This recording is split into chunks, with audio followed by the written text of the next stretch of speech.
Assalamu alaikum. Salut tout le monde. Dans cette vidéo, je vais calculer des déterminants. Je donne cet exercice où je vais calculer ces deux déterminants. Le déterminant de la matrice A et celui de la matrice B. Petit a, petit b, petit c sont des nombres réels. Ça peut être aussi des nombres complexes. Donc, je choisis ici des nombres réels, mais le calcul est le même. Avant de commencer le calcul de ces deux déterminants, je vais rappeler quelques règles qui seront utiles pour le calcul de ces deux déterminants et qui sont valables d'une manière générale lorsqu'on calcule des déterminants. Ici, on a le cas des déterminants d'ordre 3, mais on peut les utiliser aussi dans des déterminants d'ordre quelconque, de matrice carrée évidemment.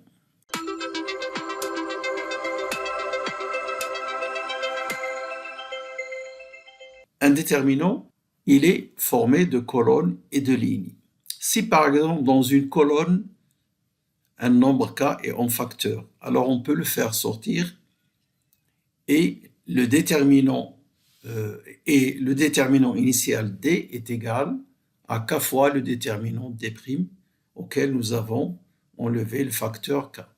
Alors je vais illustrer ceci dans un petit exemple. Regardez ce déterminant là.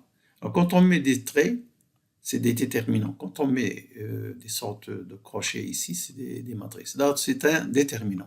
Vous avez le nombre alpha en facteur dans cette colonne. Alors, je vais le sortir une fois, même si tu écris 3 fois ici. Une fois, c'est alpha fois le déterminant qui reste après avoir sorti ce alpha de cette colonne. Ça, c'est une règle. Ça marche aussi pour les lignes. Dans ce déterminant, il y a le nombre k, un nombre réel, qui est en facteur dans la troisième ligne. Alors, je peux le sortir une fois, et donc ce déterminant égale k fois le déterminant qui reste après avoir enlevé le k. Alors, la deuxième règle, c'est que quand on a un déterminant, nous avons des colonnes et des lignes. On peut, dans une colonne, ajouter une combinaison linéaire des autres colonnes. Par exemple, si vous avez une colonne C3, vous pouvez lui ajouter C2 plus C1, ou bien C1 plus 2 fois C2, c'est-à-dire une combinaison linéaire des deux autres colonnes. Même chose pour les lignes. Nous allons voir un exemple. Ici, vous avez un déterminant. Alors, il est égal au déterminant lorsque j'ajoute dans la colonne, alors si ça c'est la colonne C3, par exemple, ça c'est C3. Alors ici, je fais C3 plus une combinaison linéaire, 1 fois C2. 1 fois C2, c'est une combinaison linéaire. Je n'ai pas mis C2 plus C1, ça aurait marché aussi. Ce sera une combinaison linéaire des deux premières colonnes. Donc, ce déterminant, vous avez la colonne C2 et la colonne C3. Si j'ajoute dans la colonne C3 C2, le déterminant ne change pas. Cette règle numéro 2 est valable aussi pour les lignes, c'est-à-dire si on ajoute dans une ligne une combinaison linéaire des autres lignes, le déterminant ne change pas. C'est ce que nous allons voir lorsqu'on va faire la solution de l'exercice. Dernière règle que nous allons utiliser aujourd'hui, si vous avez dans un déterminant deux lignes qui sont semblables, égales, le déterminant est nul. Si vous avez aussi deux colonnes qui sont égales, le déterminant est nul. Et évidemment, si vous avez une colonne qui est nulle, il n'y a que des nombres nuls là-dessus, ou bien une ligne où il n'y a que des nombres nuls là-dessus, le déterminant est nul. Alors maintenant, nous allons passer au calcul du déterminant de la matrice A.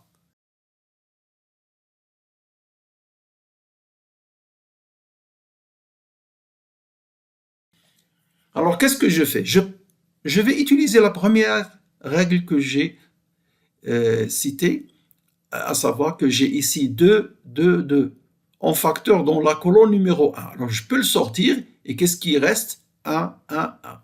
Donc, ce déterminant est égal à celui-ci. Ensuite, j'y vais utiliser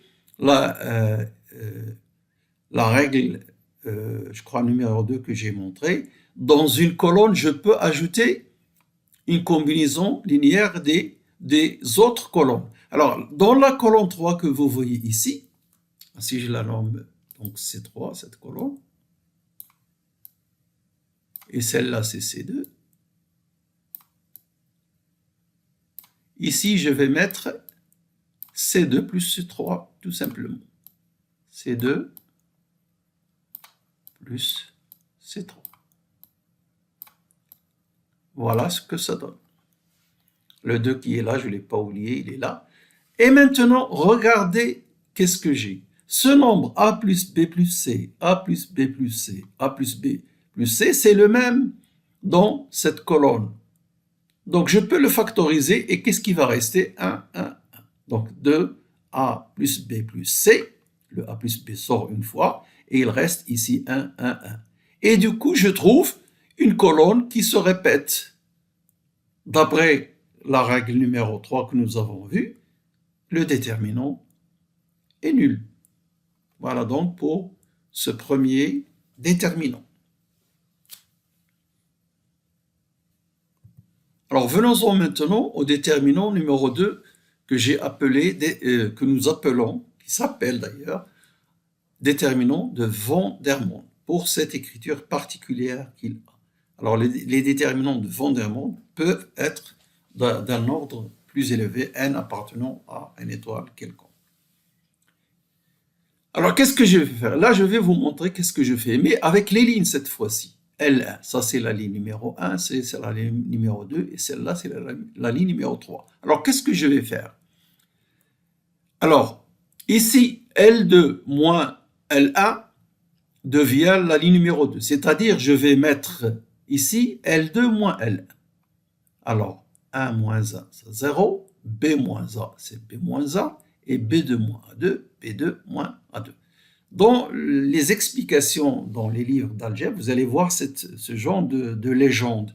L2 moins L1 devient la ligne numéro 2. Et également, je vais mettre L3 moins L1 qui devient la ligne numéro 3. L3 moins L1, C moins A. 1 moins 1, c'est 0. C moins A, il est là. C2 moins A2, il est ici. Donc maintenant, oublions ceci et nous avons donc L1, L2, L3. Et regardez dans cette ligne, qu'est-ce qu'il y a en facteur? Il y a B moins A, parce que ça c'est B moins A fois A, B moins A fois A, et ici c'est une identité remarquable, B moins A fois B plus A. Et ici vous avez C2E moins A2, c'est C moins A fois C plus A. Et ici vous avez C moins A fois 1. Donc, je vais factoriser grâce à la règle numéro 1 que j'ai montrée. Dans la deuxième ligne, je vais factoriser B-A et dans la deuxième, C-A. Qu'est-ce qui va me rester? Eh bien, est-ce que vous enlevez en facteur? Là, il va vous rester 1, là où il va vous rester 1, là où il va vous rester B plus A et ici, il va vous rester C plus A. Voilà la matrice que l'on obtient. Alors maintenant, je vais utiliser une autre règle que nous avons citer, c'est retrancher dans une colonne ou ajouter dans une colonne une combinaison linéaire des autres colonnes, mais c'est valable aussi pour les lignes. Donc, ici, c'est ce que nous avons déjà utilisé ici. Alors là, je vais mettre L3 moins L2 qui va devenir L3. L3 moins L2. Ici, je pars d'ici. L3 moins L2 va devenir L3. Alors, L3 moins L2, dans ce terme ici, 0 moins 0. Le voilà. Et là, vous avez 1 moins 1, c'est 0. Et là, vous avez C plus A moins B plus, moins, entre parenthèses, B plus A. Donc, ça donne C moins B. Et voilà, j'obtiens ici un déterminant, sans oublier les facteurs, évidemment. J'obtiens un déterminant qui est triangulaire. Quand on dit matrice triangulaire, lorsqu'elle a des zéros sous la diagonale ou bien au-dessus de la diagonale. Ici, un déterminant où vous avez des zéros sous la diagonale. Quelle est sa valeur? C'est le produit des éléments qui sont sur la diagonale. 1 fois C moins B. Donc tout ça, ce déterminant, c'est C moins B que je vais calculer avec ce facteur et j'obtiens donc le déterminant de B égale B moins A fois C moins A fois C moins B. Déterminant de Van der Monde d'ordre 3. Voilà, merci de votre attention et à la prochaine vidéo, Inch'Allah.